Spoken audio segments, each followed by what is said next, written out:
Vous êtes cadre de l'UDPS, parti aujourd'hui considéré comme présidentiel. C'était hier l'investiture de votre leader, Félix Tshisekedi, comme nouveau président en exercice de la RDC. Quelles sont vos impressions par rapport à cette investiture? Double sentiment. Le premier sentiment, c'est celui de satisfaction.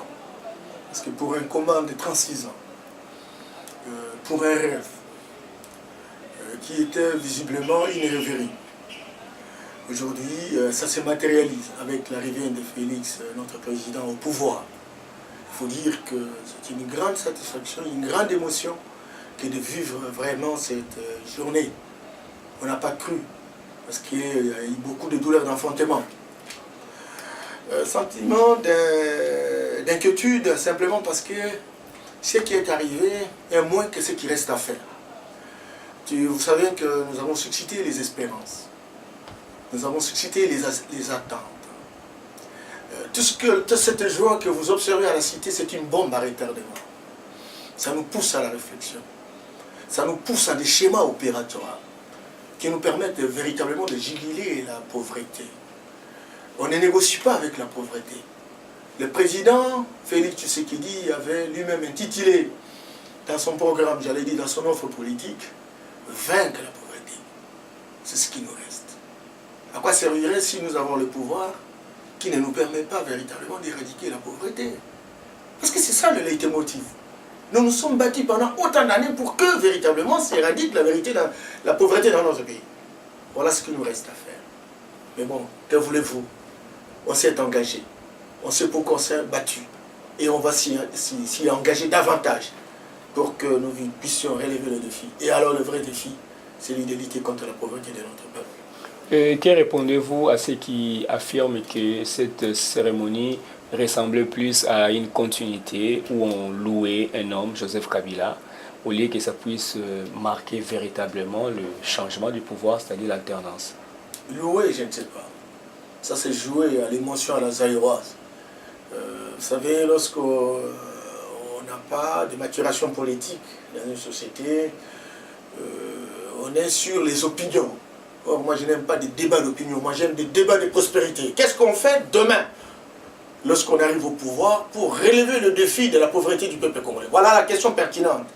Mais lorsqu'on dit continuité ou si pas continuité, etc., moi je dis on est vraiment dans les rêveries romantiques. Et j'estime qu'aujourd'hui, si on parle de continuité, peut-être qu'il y a eu un spectacle qui du reste est historique. On n'a jamais connu ça.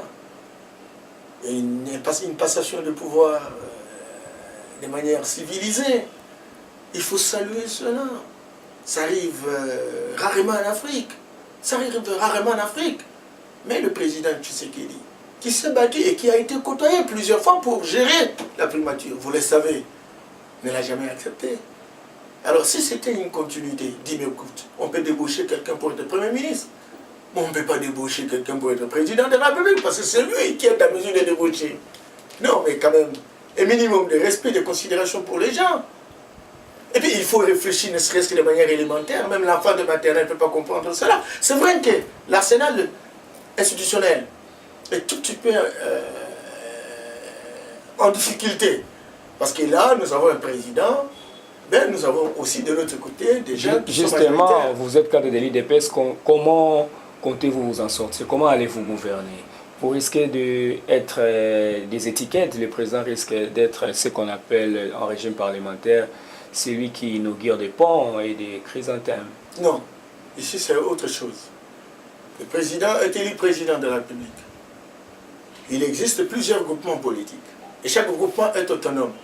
C'est vrai qu'il y a eu des plateformes électorales. Plateforme électorale, chaque groupe s'est organisé à sa manière. C'est très important. Et on y va. Bon, il y aura un formateur qui va à la fois être informateur et formateur, qui va se renseigner, qui veulent véritablement constituer la majorité pour être présidentielle. Et on saura, et à l'issue véritablement de cet exercice, qu'on peut tirer des conclusions concluantes. Mais pour l'instant, je ne sais pas si on est dans la logique de cohabitation, de coalition. Mais je note une chose, c'est que la détresse est très grande. la pauvreté est aggravante, que ça nécessite véritablement une union sacrée. Une union sacrée, où on mutualise les efforts, c'est très important. Ne faisons pas des imitations aveugles. Parce qu'en France, parce qu'il y a telle majorité, telle autre, etc. Ah non! Je vis en Allemagne, les conservateurs s'est lié avec les sociaux-démocrates. Pourtant, les sociaux-démocrates, pourtant, ils sont des rivaux. Pour quel intérêt? L'intérêt de relever l'Allemagne, l'intérêt de lutter contre la pauvreté. Ils ont mis les divergences au frigo, ils ont repris véritablement les convergences et monté une offre politique qui a permis véritablement de soulever l'Allemagne aujourd'hui. Tous les pays européens ont la croissance moins zéro. La croissance est zéro, je voulais juste dire. Plus de 100% de dette extérieure. Mais l'Allemagne n'a que 81%, 81% de dette extérieure. À cause de cette politique, où les conservateurs sont tout le temps avec les libéraux, les social-démocrates. Moi, je pense qu'aujourd'hui, plus que jamais, dès lors que nous avons vécu et observé ce spectacle aussi important, qui détermine véritablement la fin de la crise de légitimité dans notre pays, pourquoi on ne ferait pas une union sacrée? Même, et c'est là justement que je demande même à Fartin, de mettre de l'eau dans son vin, de gérer ses émotions. Je sais que ça fait très mal, surtout lorsqu'on croit avoir gagné les élections, encore que, bon, il n'y a pas trop de preuves, etc. Et donc, on a aujourd'hui ceux qui se disent soldats du peuple, etc., que tous les généraux soient ensemble pour qu'on puisse vaincre la pauvreté. On en a besoin. Et là, il faut dégonfler les tensions, il faut dédramatiser la conscience des relations politiques. On en a besoin pour relancer véritablement le Congo, qui est en situation de détresse. On en a besoin. Notre peuple maintenant, il y a beaucoup de défis. Beaucoup de défis. Une seule personne ne peut pas y arriver. Il faut qu'on soit ensemble. Et ces gens, je crois, que même au RCC, tout le monde n'est pas diable quand même. Il y a des hommes et des femmes qui ont un background, un profil. Encore qu'il faut savoir les sélectionner. J'ai vu Alassane Ouattara arriver au pouvoir, le pays était en situation de détresse. Et qu'est-ce qu'il a fait? Il a recruté un cabinet pour sélectionner le meilleur d'entre eux, d'entre les Ivoiriens. Ils ont été recrutés dans la diaspora à l'interne comme à l'externe. Et ils ont été placés véritablement dans des responsabilités. Au finish, on a vu la Côte d'Ivoire partir de $220 par habitant par an à 2300. Mais il est émergent aujourd'hui. Mais c'est Mbamba, s'il faut travailler avec les FCC, faudrait-il travailler avec des ministres déjà présents qui ont tout donné, sans pour autant qu'il y ait développement de la population, ou bien il faudra faire appel à des nouvelles têtes au sein de l'équipe Kabila? Non, écoutez, la jeunesse, elle est fonction de l'esprit. C'est vrai qu'il y a beaucoup de ministres en fait qui se sont distingués par des comportements malsains, la médiocrité, de mauvaise gestion, etc. Et bien qui n'ont pas véritablement démontré de quoi ils sont capables. Il y a eu trop de limites. Je suis d'accord avec vous. Mais il faut savoir chercher des hommes et des femmes, même s'ils n'ont pas encore participé à cette mauvaise gouvernance, mais des hommes et des femmes qui sont capables de relever les défis. On peut trouver des diplômés, je m'excuse beaucoup, attention, on peut trouver des diplômés, mais pour la plupart des instruits, on a besoin de trouvères aujourd'hui. On n'a pas besoin de chercheurs, on a besoin de trouvères. Il manque de logement. Qu'est-ce qu'il faut faire pour avoir le logement? En quel délai? Voilà les hommes que nous avons besoin. S'ils n'ont jamais participé, tant mieux, ils sont utiles. Encore qu'il faut qu'ils aient la formule. C'est cela, et pour en trouver, il y a eu beaucoup de folklore. Il y a eu beaucoup de folklore, c'est comme ça que le feeling politique, les capacités managériales du président de la République, en déterminant un certain nombre de critères, pourront le guider en fait, les critères, pour qu'il puisse faire le choix, au travers le CV de tout un chacun, et sélectionner les hommes et les femmes qui soient capables de devenir des tireurs d'élite dans cette équipe que nous voulons véritablement battre la pauvreté. Ça, on en a besoin. Mais n'allons pas dans les petits détails pour dire que telle personne a telle figure, telle tête grosse, etc. Cherchons des hommes posés, dose moralité, capacité d'intervention, mais qui devront servir véritablement de tireurs d'élite pour abattre la pauvreté. Dernière question, on a vu, vous venez de prendre le pouvoir, mais on a vu la réaction de la communauté internationale, pas du tout tendre avec votre président. Et on se demande comment va-t-il gouverner. Bien sûr que toutes ces organisations, non, on ne peut pas dire qu'ils ont changé de position, ils ont seulement pris note. croyez-vous qu'avec cette hostilité internationale, Félix aura le coup des franches pour s'en sortir? Nous sommes l'UDPS, nous nous sommes battus pendant autant d'années pour affirmer le leadership de notre pays. Un baobab sans racines tombe. Un pays qui ne s'organise pas pour construire la fondation, pour affirmer son leadership. C'est un pays qui n'ira pas loin. Nous sommes dans une diplomatie de développement. Nous aimons bien nos partenaires extérieurs. Ils nous ont aidés dans bien des cas. C'est vrai, ils nous ont aidés. Ils ont monitoré même l'action gouvernementale dans le pays. Aujourd'hui, il existe ce qu'on appelle la diplomatie des mentalités. Il y a 3 espaces géographiques qui gouvernent le monde aujourd'hui. Il y a d'une part l'Asie, avec une mentalité d'espérance, parce que les Asiatiques, quand je prends l'exemple de la Chine, a sorti son peuple. 700 millions de personnes sont sorties dans les 5 dernières années de la pauvreté. Lorsque vous regardez les pays comme la Corée, Singapour, etc., Singapour, il n'y a pas longtemps, c'est 1965, son indépendance. Mais c'est 52 000 $ par habitant par an. Le Congo-Kinshasa, c'est 458 $ par habitant par an. Vous imaginez? Et donc, vous avez la Corée du Sud qui était avec 1000 dans la même situation. Nous avions 368 $ par habitant par an. La Corée avait 220. Non, 158. Mais la Corée aujourd'hui a 32 000 $ par habitant par an. Nous sommes restés à 400 $. 13e puissance mondiale. Mais la Corée a connu les malhonnêtes situations, colonisation, impérialisme occidental, etc. Oui, nous avons besoin de l'Occident. Nous devons continuer à avoir besoin de l'Occident. Encore que l'Occident a aussi besoin de nous. Parce qu'aujourd'hui, il faut le reconnaître, l'Europe a la croissance zéro. Tous les pays occidentaux aujourd'hui sont en situation de détresse sur le plan économique. Ils ont besoin aussi de nous pour coopérer de manière à se renforcer mutuellement, ça c'est évident. Mais est-ce qu'il faut abandonner l'Europe? Est-ce qu'il faut s'inquiéter de l'Europe? Non.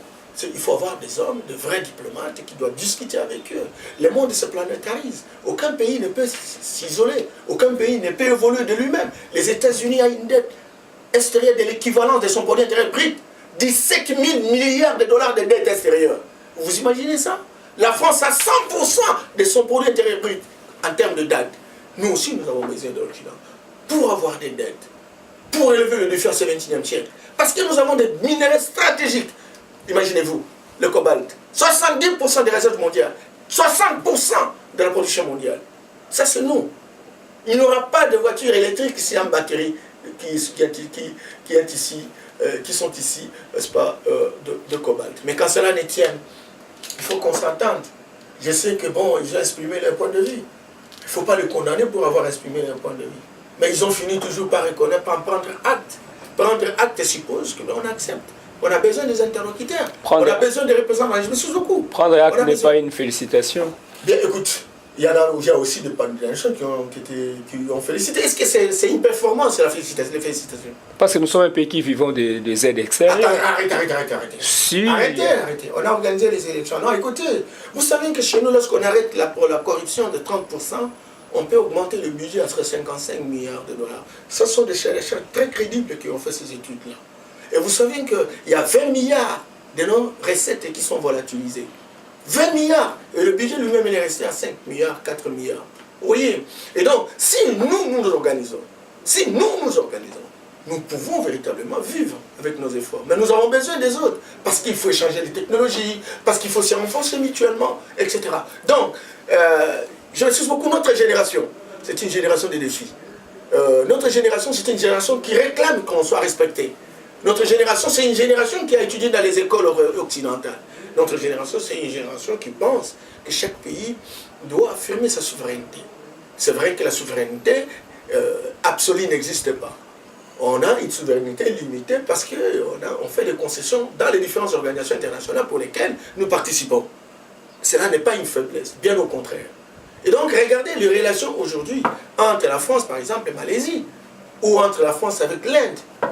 Mais c'était des relations au même titre que nous. Ces gens se sont organisés. Nous devons nous organiser. Le grand malheur, c'est qu'il y a des impérialistes de couleur noire. Des gens qui croient véritablement lutter contre l'impérialisme occidental, mais qui sont des impérialistes dans leur propre pays, notamment dans des pays en Afrique subsaharienne. Et c'est là que je dis que maintenant, plus que jamais, sans rejeter les uns les autres, il faut diversifier les partenaires.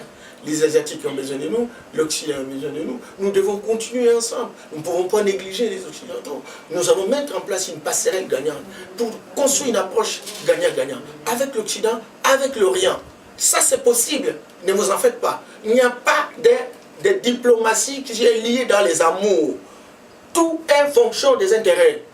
D'accord, qu'il faut définir ses propres intérêts, il faut définir ses propres stratégies innovantes et savoir les orienter et savoir construire des alliances conjoncturelles avec les autres dans la perspective de pouvoir s'améliorer. Et cela est possible.